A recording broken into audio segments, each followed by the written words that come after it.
নমস্কার। আজকে আমরা একটা বিষয় নিয়ে আলোচনা করব। আজকে রামনবমী। আর আমার কলমচি কি বলছে দেখি। রামনবমীর দিন আমরা শ্রীরামচন্দ্রের সম্বন্ধে যে অসম্ভব উক্তি করা হয় এই বাংলায়, এই পশ্চিম বাংলায়, সেই বিষয়ে কিছু আমার বক্তব্য আছে। শ্রীরামচন্দ্র নাকি বহিরাগত। পূর্ব ভারতে নাকি শ্রীরামচন্দ্রের সংস্কৃতি নেই। এই শ্রীরামচন্দ্রের সংস্কৃতি নাকি ওই গুটকা খাওয়া ভারত থেকে এসছে। এরম অপমানজনক কথা এখানকার শাসক দলের বিভিন্ন কর্মীরা, শাসক দল নিজেও বলে থাকেন, অনেকেই বলে থাকেন। আমি সবাইকে দোষী করছি না, বেশিরভাগই বলে থাকেন। কারণ তাদের জানা নেই, পড়াশোনা নেই, সেই জন্য তারা বলে থাকেন। শিক্ষা নেই। প্রথম কথা হচ্ছে যে রাম এদেশে, শ্রীরামচন্দ্র এই পশ্চিমবাংলাতেও পূজিত হচ্ছেন দীর্ঘদিন ধরে। ভুলে যাবেন না, 1500 শতাব্দীতে কীর্তিবাস ওঝার লেখা কীর্তিবাসী রামায়ণ, বাংলায় লেখা প্রথম রামায়ণ, যার নাম আসলে শ্রীরাম পাঁচালী। এবং এই শ্রীরাম পাঁচালী এই দেশে কেদার খাসিরে ঢালে চন্দনের ছড়া, রাজা গৌরেশ্বর দিলেন পাটের পাছাড়া। এই কীর্তিবাস এই পুরস্কার পেয়েছিলেন এই রামায়ণ বাংলায় অনুবাদ করে। তখন কিন্তু এখানে শাসক ছিল বিদেশি। যাই হোক, তো এই সেই থেকে এখানে তারও আগে থেকে রামের অর্চনা হচ্ছে। রঘুবীর শিলা আজকের নয়, রঘুবীর শিলা বহু প্রাচীন। রঘুবীর শিলা পুজো হয় বহু বাড়িতে গৃহদেবতা হিসেবে, লাইমলাইটে আসেনি, গৃহদেবতা হিসেবে পুজো হয়েছে। আমি একটা পর একটা বলছি। আচ্ছা, বা এই যে নবরাত্রির শেষ দিন রামনবমী পালিত হয়, রামনবমী থেকে শ্রাবণ মাস পর্যন্ত চলে এটা। হাওড়ার রামরাজাতলায় রামের পুজো চলে আসছে শতাব্দীর পর শতাব্দী ধরে রামরাজাতলায়। তাহলে হাওড়া তো বহির ভারত নয়, মানে বহির বাংলা নয়। রাম সেই পশ্চিম বাংলা, জয় বাংলার বাংলা নয়। সুতরাং রামকে এখানে বহিরাগত বলা যাচ্ছে না। বাংলায় রামচন্দ্রের উপাসনা বহিরাগত সংস্কৃতির প্রভাব, এই মতবাদ যুক্তিহীন, একেবারে ভ্রান্ত। যুক্তিহীন, অর্বাচীন, একেবারে ভ্রান্ত। চৈতন্যদেবের কারণে ভক্তি আন্দোলনের সময় শ্রীকৃষ্ণ বৃন্দাবন থেকে বাংলায় গৌড়ীয় বৈষ্ণব ধারার ব্যাপক প্রভাব বিস্তার করে। সেই সময়, তার আগে শ্রীকৃষ্ণের পুজো ছিল এখানে, এত প্রভাব ছিল না। বাংলা তন্ত্রভূমি ছিল, শক্তি সাধনার জায়গা ছিল। মনে রাখবেন, কৃষ্ণানন্দ আগমবাগীশ আর মহাপ্রভু শ্রী চৈতন্য পাশাপাশি সংস্কৃতির লোক, একই সময়কার লোক, প্রভাব বিস্তার করেন তারা।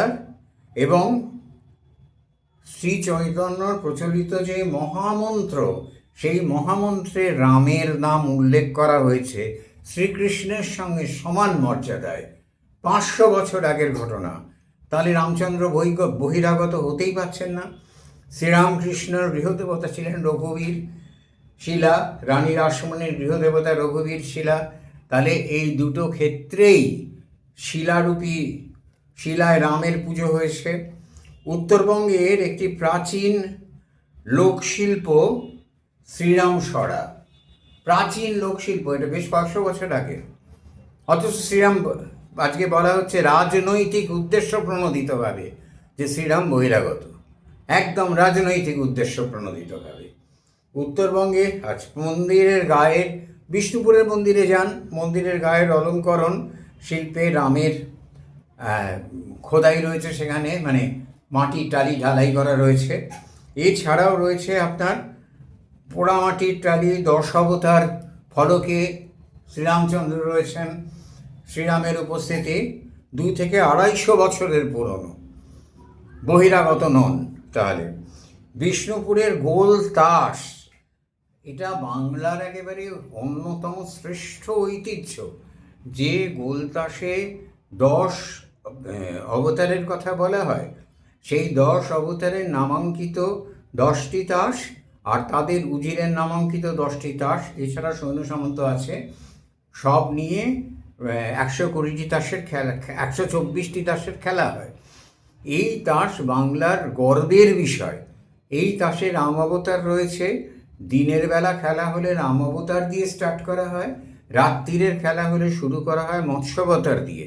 কারণ রাম অবতার আলোর মানুষ, সেই জন্য দিনের বেলা তিনি প্রথম, আর মৎস্য গভীর জলে অন্ধকারের মাছ, সেই জন্য রাত্রিবেলা তিনি প্রথম।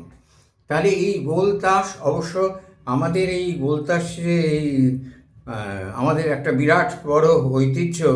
ইসলামে নিবেদিত প্রাণ বিশেষ বিশেষ নারী পুরুষ বা মানুষেরা জানেন কিনা আমি জানি না। আচ্ছা, জানার কথা নয়, এটুকু বলতে পারি। রাম অবতারের ছবি আজ পর্যন্ত আঁকা হয়। কিছুদিন আগে একটা সেমিনারে আমি এটা নিয়ে আলোচনাও করেছি, দেখিয়েওছি। এছাড়া পুরুলিয়ার ছৌ নাচ আজকের নাচ, প্রাচীন নাচ।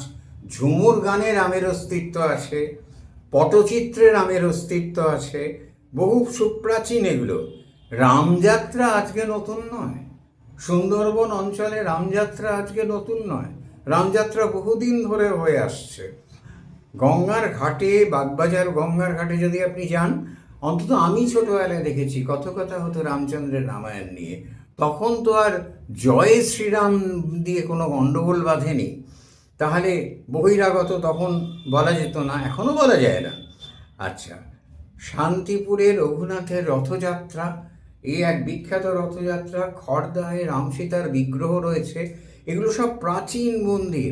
আর সব থেকে ট্র্যাডিশনাল প্রাচীন কাজ যেটা হয় সেটা হচ্ছে জগন্নাথ দেবের রথ তৈরির প্রাথমিক কাজ আজ এই শ্রীরাম নবমীর দিনে হয়। কাঠ বাছাই করা এবং কাঠ চিহ্নিত করা আজকের দিনে শুরু হয় প্রাথমিক কাজটা। দুর্গাপুজো, কীর্তিবাস যে রামায়ণ লিখেছিলেন সেখানে অকাল বোধন করেছিলেন শ্রীরামচন্দ্র। কীর্তিবাসের রামায়ণে, বাল্মীকির রামায়ণে সূর্য পূজা আছে, ঠিক আছে। কীর্তিবাস যে রামায়ণ লিখেছিলেন শ্রীরাম পাঁচালী, সেখানে অকাল বোধন করেছিলেন রামচন্দ্র। তাহলে আজকে থিওরিতে বহিরাগত হচ্ছে না। শ্রীরাম বললে মারতে তাড়া করার কোনো কারণ নেই, জয় শ্রীরাম বললে গাড়ি থেকে নেমে ছুটে যাওয়ার কোনো কারণ নেই। আচ্ছা, বিজয় আবার রামায়ণ কীর্তিবাসের শ্রীরামের প্রচলিত এই বিষয়টা তো আমরা সকলেই জানি যে রামচন্দ্রের অকাল বোধন। বিজয়া দশমীর যে পরের দিন যে একাদশী হয়, সেই একাদশী স্কন্দ পুরাণে রামচন্দ্র পালন করেছিলেন ঋষি বগদালভ্যের নির্দেশে। বগদালভ্য বলেছিল এটা করলে তোমার সব অসুবিধে দূর হয়ে যাবে, তুমি বিজয় যে আনন্দ প্রকাশ করার জন্য এই একাদশী করেছিলেন। মোহিনী একাদশী, সীতার বিরহে সহ্য করতে পারছিলেন না যখন, বশিষ্ঠ বলেছিলেন মোহিনী একাদশী পালন করতে।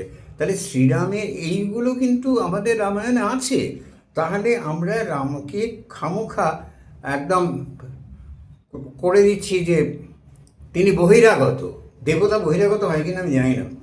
আচ্ছা, বিষ্ণুর অবতার শ্রীরাম, বিষ্ণুর অবতার যদি হয়, বৈষ্ণব ধারা তো এদেশে নতুন নয়, শ্রী চৈতন্যদেবের আগে থেকে চলে আসছে। গৌড়ীয় বৈষ্ণব তিনি করেছিলেন। সর্বশেষে বলি, বটতলার শিল্পীরা শ্রীরামচন্দ্রকে নিয়ে ছবি এঁকেছেন। রাবণের সঙ্গে যুদ্ধ, লক্ষ্মণের শক্তিশীল, রাজসভায় হনুমান, সীতা। আজকেই আমি ফেসবুকে একটা দিয়েছি। এগুলো 200-250 বছরের পুরনো বটতলার এই উটকাঠের ছবিগুলো, এই কালেকশনগুলো আমি আজকেই একটা দিয়েছি। আচ্ছা, সর্বশেষে বলি যে রামধুন, এই যে রামধুন লেখা হয়েছিল আমাদের মোহনদাস করমচন্দ্র গান্ধী, যেখানে জুড়ে দিলেন ঈশ্বর আল্লাহ তেরো নাম সবকো সম্মতি দে ভগবান। আল্লাহ ছিল না তুলসীদাসের রামায়ণে। তুলসীদাসের রামায়ণে এই লাইন, তুলসীদাসের রামধুনে এই লাইনটাই নেই।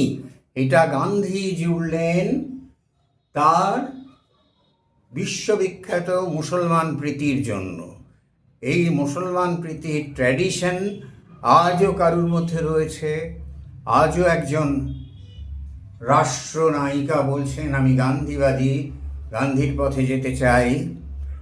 আর গান্ধী তো রাম নামটা করেছিলেন, তাহলে রাম নাম ব্যাপারটা কোন দিকে দাঁড়াচ্ছে? কন্ট্রোভার্সিয়াল হয়ে যাচ্ছে না? রাম কোনো অর্থেই বহিরাগত নয়।